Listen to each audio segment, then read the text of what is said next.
This video contains news and analysis related to a recent terror attack in Kashmir. The content may include sensitive visuals and discussions that could be distressing to some viewers. Viewer discretion is advised. We strongly condemn all forms of violence and terrorism. The purpose of the content is solely to inform and create awareness based on verified reports. अरे कम दे किंतु खाटी दे MDH Kashmiri लाल लंकार गुड़ो এই মুহূর্তে স্বরাষ্ট্রমন্ত্রী অমিত শাহ বক্তৃতা শুনব। को समाप्त कर दिया, जिसमें से 2 उनके हेडक्वार्टर थे। मगर उसमें बारीकी से समझने की यह बात है कि ना हमने पाकिस्तान के सेना के इंस्टॉलेशन को कभी तबाह किया, ना कभी एयरबेस को तबाह किया। हमने सिर्फ और सिर्फ आतंकी अड्डों को ध्वंस करने का काम किया, जिन्होंने हमारी धरती पर गुनाह किया था। मैं फिर से एक बार कहना चाहूंगा, ना हमने सेना के हवा अड्डों को, स्थापनाओं को छुआ, ना उनके एयरबेस को छुआ। 8 तारीख को केवल और केवल पाकिस्तान में बसे जैसे मोहम्मद, हिजबुल मुजाहिदीन, लश्कर ए तैयबा और उनके हेडक्वार्टर, ट्रेनिंग कैंप और एक प्रकार से भारत में आतंकवादियों को घुसपैठ कराने के अड्डे को तबाह किया। हम मानते थे कि इतना इनफ है और हमने तो हमला आतंकवादियों पर किया था, मगर पाकिस्तान ने साबित कर दिया कि जो आतंकवाद यहां पर है वो पाक स्पॉन्सर है।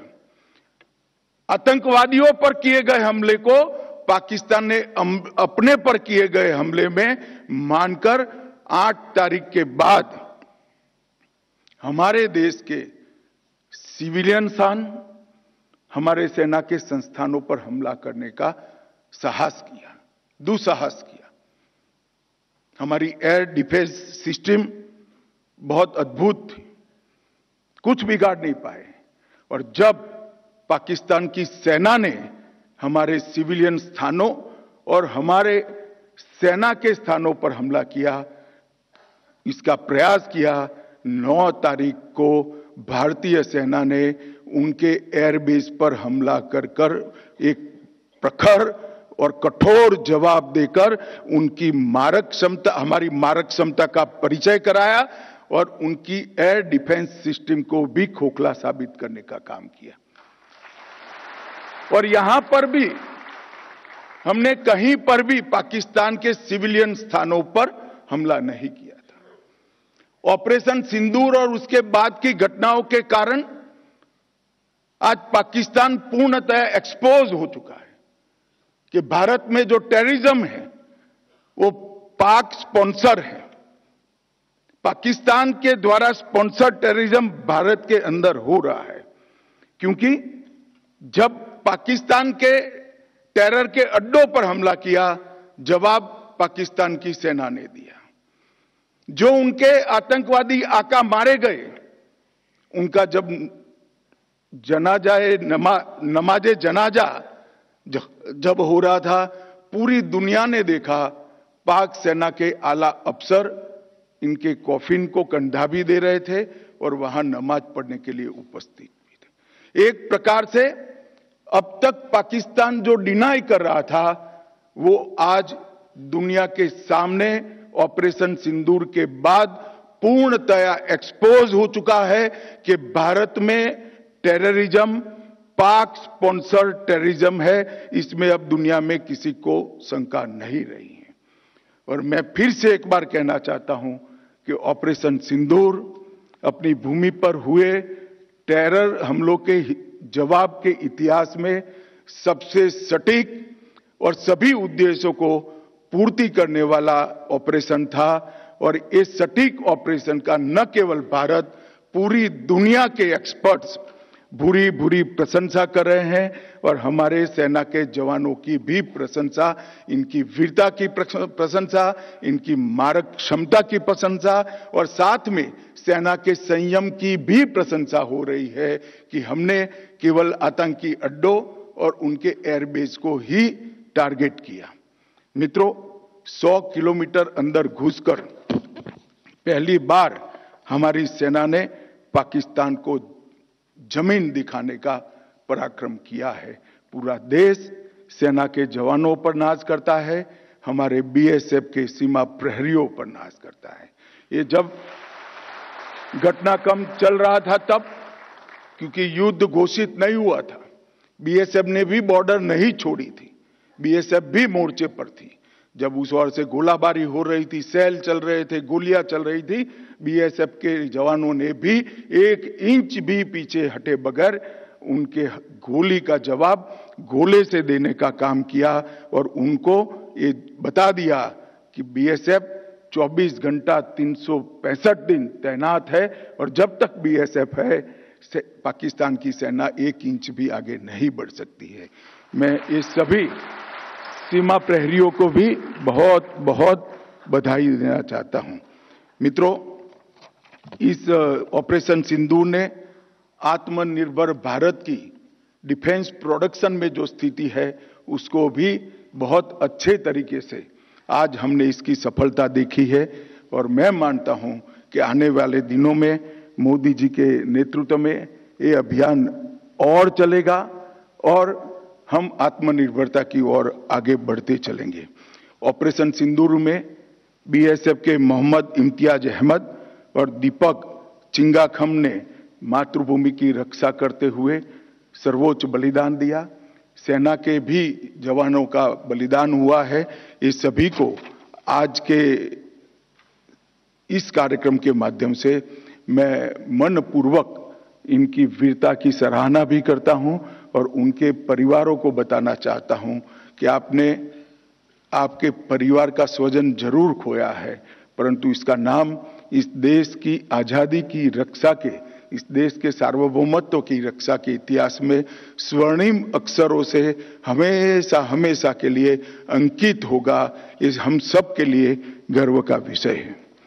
मित्रों, बीएसएफ भारत की 15,000 किलोमीटर से अधिक सीमा और उसमें से सबसे कठिन सीमा की सुरक्षा बीएसएफ के हाथ में है।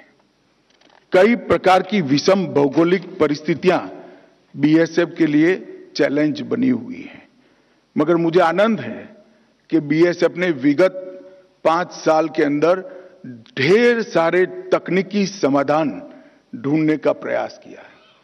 जहां पर बाढ़ नहीं लग सकती वहां पर सीमा की सुरक्षा तकनीक के माध्यम से करने के लिए दुनिया भर के सॉल्यूशन को भी प्रयोगात्मक रूप से बीएसएफ ने जमीन पर उतारने का प्रयास किया है और बीएसएफ के जवानों ने भी इन हाउस कई सारे सॉल्यूशन निर्मित किए हैं।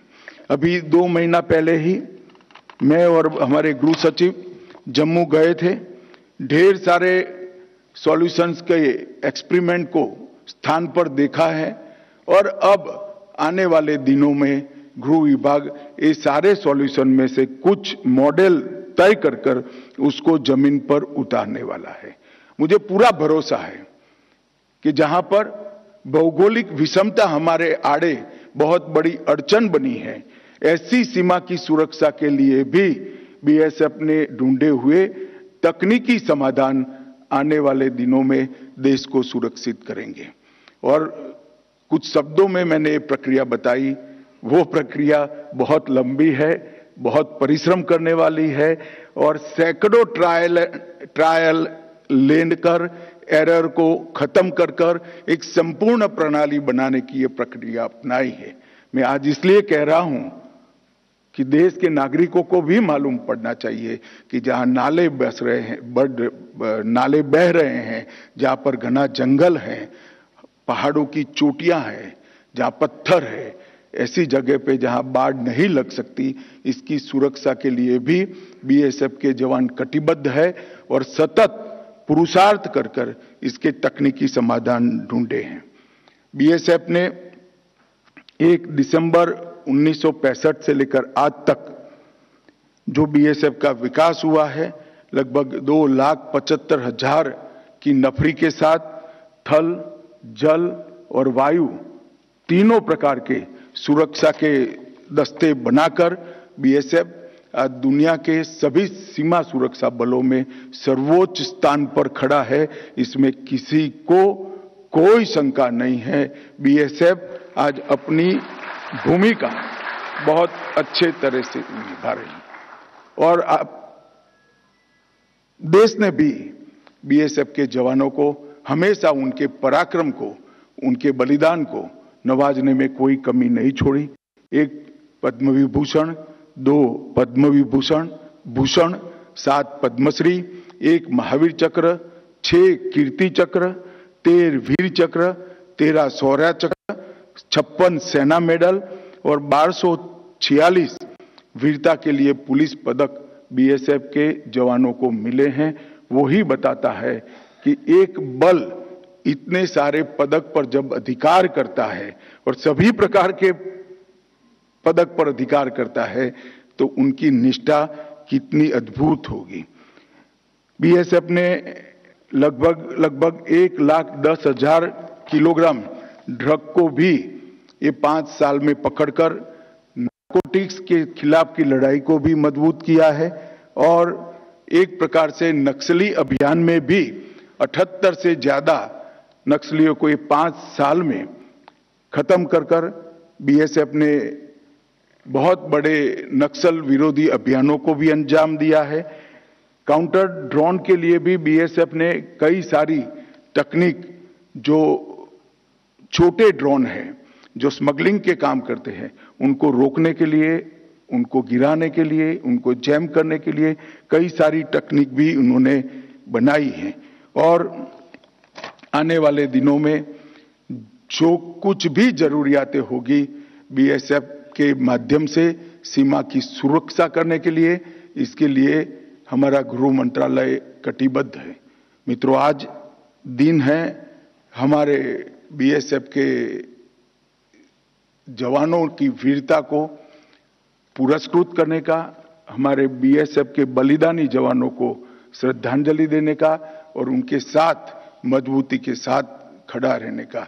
मैं सभी सीमा प्रहरियों को ये कहना चाहता हूं, नरेंद्र मोदी सरकार, गृह मंत्रालय और पूरा देश आपकी वीरता के साथ, आपके पीछे चट्टान की तरह खड़ा है, आपका भरोसा भी करता है और आपका सम्मान भी करता है। और जब जब सीमा से कोई भी चीज के समाचार आते हैं और जब मुझे मालूम पड़ता है कि मेरा सीमा प्रहरी वहां उपलब्ध है, मौजूद है, तब मैं आराम से चैन की नींद सोने में कोई कसर नहीं छोड़ता, क्योंकि मुझे मालूम है सीमा प्रहरी है तो कुछ नहीं होने वाला है। नुकसान होगा तो सामने वालों का ही होगा, हमारे देश का नहीं होगा। फिर से एक बार 1965 से लेकर 2025 तक की ये पूरी बीएसएफ की यात्रा को मैं मनपूर्वक सैल्यूट करता हूं और आने वाले दिनों में भी देश अपेक्षा करता है कि इससे भी उत्कृष्ट बहादुरी और बलिदान की भावना के साथ बीएसएफ देश की सीमाओं की सुरक्षा करेगा और मुझे विश्वास है देश के विश्वास के प्रति आप निश्चित खड़े होंगे। रुस्तम जी साहब को फिर से एक बार मनपूर्वक याद कर मेरी वाणी को विराम देता हूं। नमस्कार। যদি এমবিএচ কিচেন কিং কিচেনে থাকে তো আমরা যা ইচ্ছে তৈরি করতে পারি। বেগুনের ভর্তা, আলু কপি, ভিন্ডি মশলা, আরো অনেক কিছু। এমবিএচ